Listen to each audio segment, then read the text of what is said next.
How's it going, guys? Welcome back to the PatriotDIY channel. In this video, I'm going to be showing you how to make these wooden Christmas trees. Now, I know there's a lot of people making these out there, but I think what's been lacking is good, detailed instructions on exactly how to do this, exact measurements, and things like that. So that's what we're going to do in today's video. I'm also going to have very detailed plans linked in the description below if you want to build these for yourself.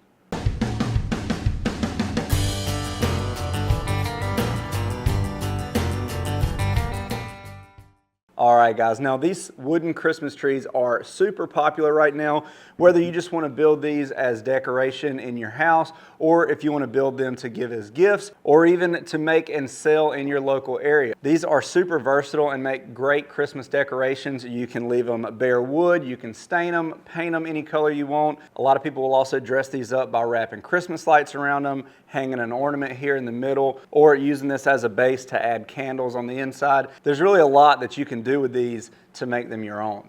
This is a fairly easy process once you understand how to do it, what angles you need, and what lengths of board you need. So in today's video, I'm going to be showing you how to make both of these sizes here. We have a large and a small. I've also put together some really detailed plans for you guys so you can follow along with that as you're building your own. So before we get into this, guys, if you haven't done it yet, make sure you hit that subscribe button down below, hit that notification bell, and give us a thumbs up. Now let's get to work.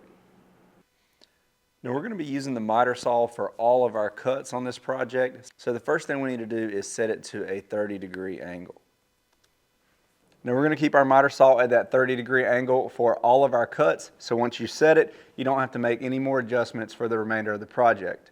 Now since we need multiples of several of our parts, I am going to be clamping a stop block here to the fence to help us get easy, repeatable cuts. On my miter station, I do have an integrated tape measure here that tells me exactly how far I am from my blade.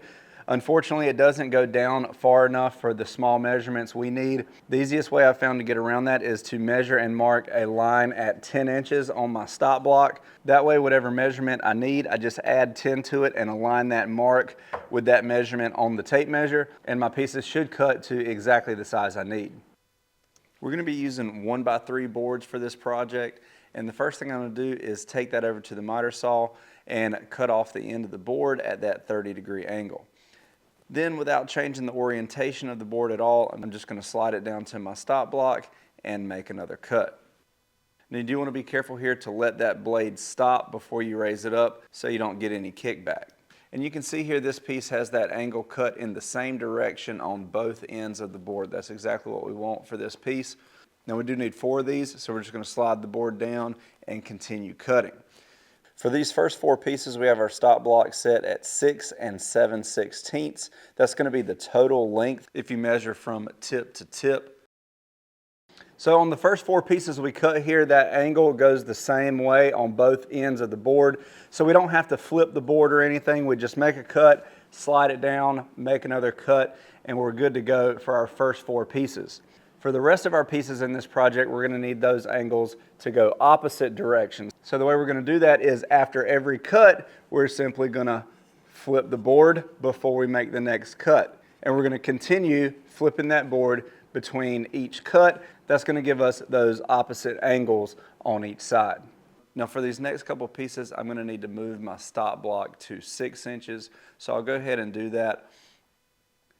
And then, like I said, before cutting, I'm going to flip the board over, slide it down to the stop block, and make that cut. And you'll see what we end up with is a board that measures 6 inches from tip to tip, with the angles on each end going in opposite directions. Now I need 2 of those, so again, I'm going to flip the board, slide it down to the stop block, and make another cut. Our next piece is going to have a total length of 6 3/4 inches. So I'm just going to go ahead and move that stop block again and get ready to cut our next piece. And just like before, we flip the board, slide it down, and make the cut. And finally, for our last piece, this is going to be the bottom of the tree. We're going to move that stop block down to 12 inches and cut that last piece following the same procedure.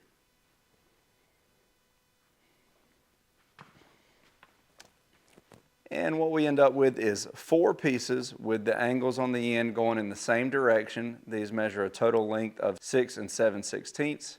Then 2 pieces with the angles going in opposite directions. These measure a total length of 6 inches. Then 1 with a total length of 6 3/4. And finally 1 with a total length of 12 inches. Now before assembly, I'm going to go ahead and pre-sand each piece to get it nice and smooth. I am using select boards here, so they don't need a ton of sanding, but I am going to go ahead and ease those sharp edges. Now before assembly, I'm going to clamp a straight edge to my workbench. This is going to give us a nice secure place to assemble the trees. And the first thing we're going to do is pre-assemble the bottom part of our tree. So I'm going to clamp our 12-inch board securely to our straight edge. And we're going to grab 2 of our part A. That's the pieces with the angles going in the same direction.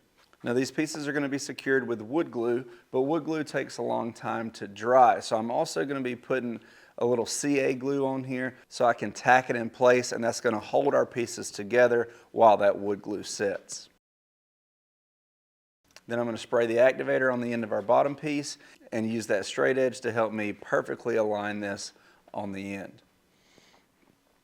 Then I just hold it in place for a couple seconds while that CA glue sets, and then I'll move on to the other end. Once that's done, I'm just going to wipe off any excess glue, and the bottom section of our tree is complete. Now I'm going to move on to the top section.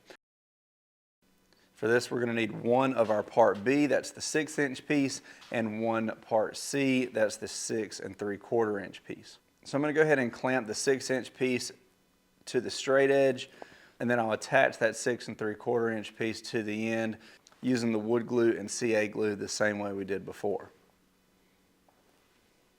And the top part of our tree is finished. Now before we move on, I do like to go ahead and test fit our middle pieces. The amount of overlap you have here isn't super important as long as all your pieces fit together properly. But if you're curious, I have an overlap of about 3/4 of an inch. So I'll go ahead and mark 3/4 so everything is nice and uniform. And then I'll begin attaching those middle pieces again with wood glue and CA glue.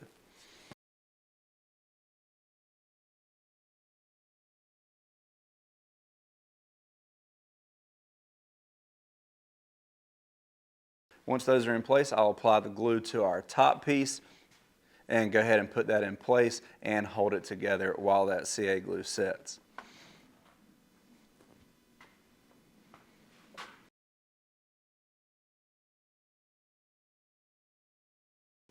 And with that, the main section of our tree is complete. To attach our base, I'm just going to measure and mark the center on the bottom of our tree and the center of the base. Then I'll apply a healthy amount of wood glue and put it in place. Now since this is the bottom of the tree and it's not going to be visible, I will go ahead and tack this in place with brad nails.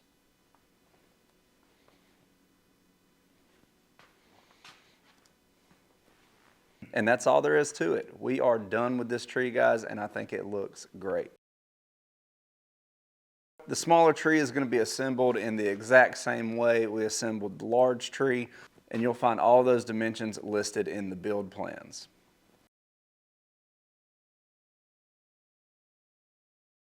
Now as far as finishing goes, you can really finish these any way you want to. I did build these out of a couple different types of wood. This is red oak and this is select pine. And just to show you kind of a variety of finishing options, this tall oak Christmas tree here was finished with some Watco Danish oil with a dark walnut tint. I think that turned out really nice. These front two here are just the natural wood color, but I did finish those with some spray-on polyacrylic just to protect them. And then of course you can always just spray paint any color you want to. Alright guys, that is it for how to build your own wooden Christmas trees for this Christmas season. I hope this video helped you out. Like I said, this is a fairly simple process once you understand how to do it. That's why I wanted to give you guys a really detailed step-by-step tutorial on how to do this. And don't forget, I also have digital build plans that you can download for these, and that is linked in the description below. Now, if you like this video, guys, and you want to get early access to more videos like this, make sure you join the Patriot DIY crew. That's going to give you early access to all of my videos and discounts to all of my woodworking plans, so make sure you check that out. Thanks for watching, guys. Please like, share, and subscribe, and Merry Christmas.